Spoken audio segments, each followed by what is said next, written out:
Welcome back. My name is Sham and I am here to manage your money and grow your wealth. So today we're gonna talk about how to pay yourself first. So what is mean by how to pay yourself first and why it matters? What is the importance of paying yourself first and what is the reason behind that?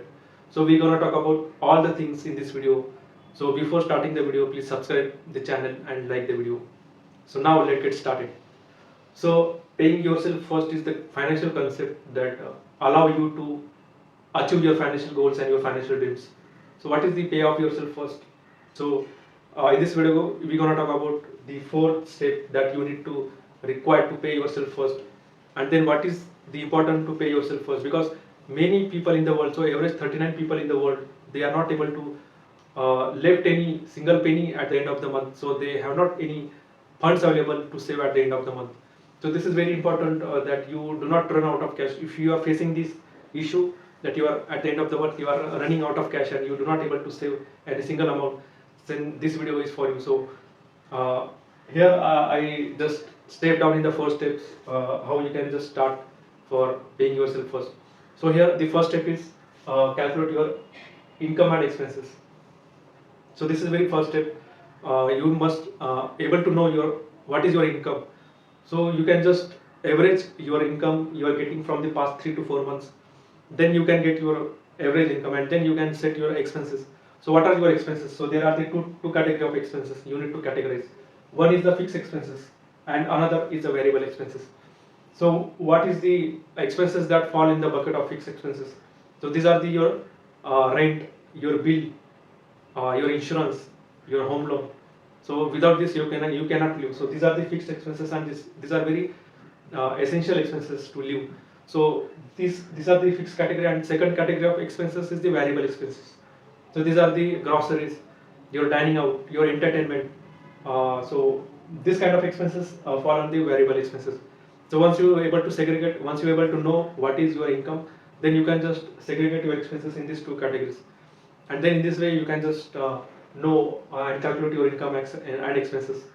After knowing your income and expenses, then second step is set your financial goal.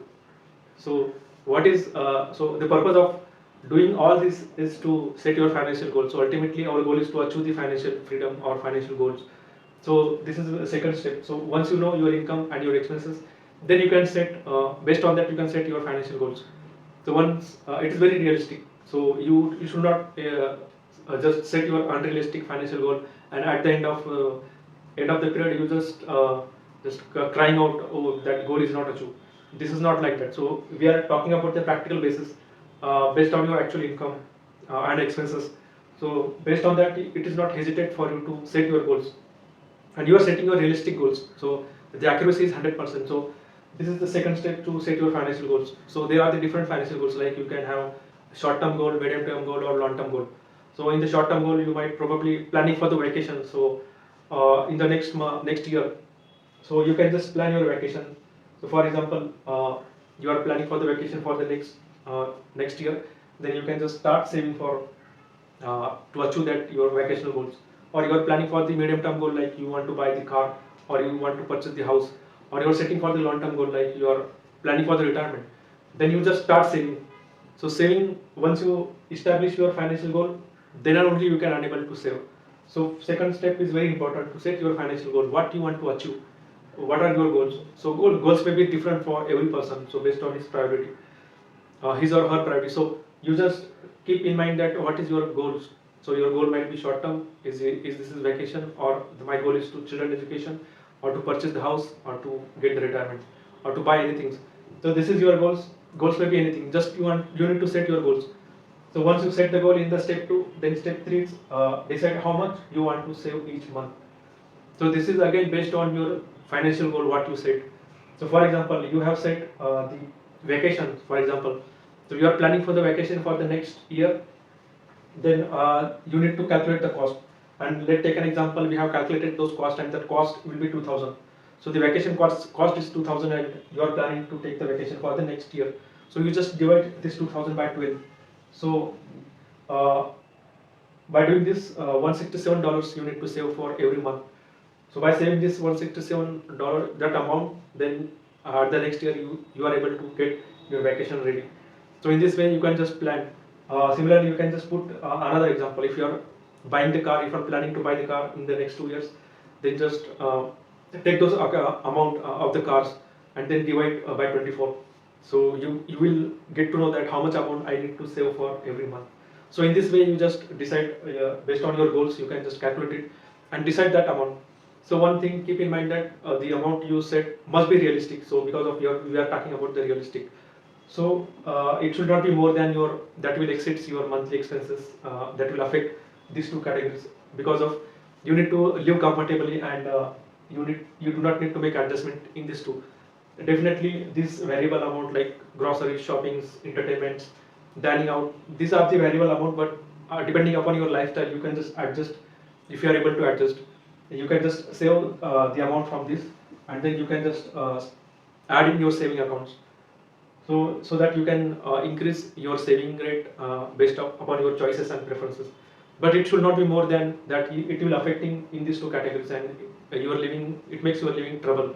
So you just need to save enough that you just live comfortably and you are able to save some amount. So this must be realistic. So once you know how much the amount I need to save, so the fourth step is automate it. So what is mean by automate? So once you able to figure out how much amount I need to save based on my goal, so just you need to automate it. Automate it means you just make the transfer of this amount in the secondary account. So you just open the second account. Like if you are planning to save, you're planning for the vacations or planning to buy the car, then you can create another account like saving accounts. Then what the paycheck you get in that account, then you automatically get transfer into that saving accounts.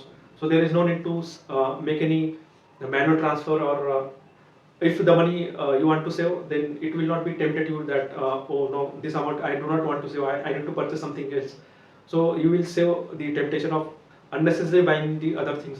So once the amount come into your account and it will directly get transferred, then you are able to achieve your target what you are dreaming for. So automate saving is very important. So once you automate, then fixed amount of that fixed amount goes into in the regular period of time until your decided time frame. So if you want to make the automate for the 2 years to purchase the car, then your dream will be realistic, because you are able to make those savings at every month. You are you are achieving your monthly goals, and if you are achieving your small goals, monthly goals, then you able to achieve your final goals. So these are depending upon your each month how you performing, how you are able to make savings, then you are able to achieve your final goals. So for that purpose, the automate is very important. So automate your savings. Just keep, if you're planning for the retirement for the long term, then you need to decide how much amount I need to save for every month. Then you just keep those account at every month. If you get the paychecks or the payments, then create the retirement account and let the transfer that same amount that you decided into your retirement account. So you can achieve your financial goals. Or if you are planning to purchase the house, similar way, based on if you want to purchase the down payment or you want to purchase the cash.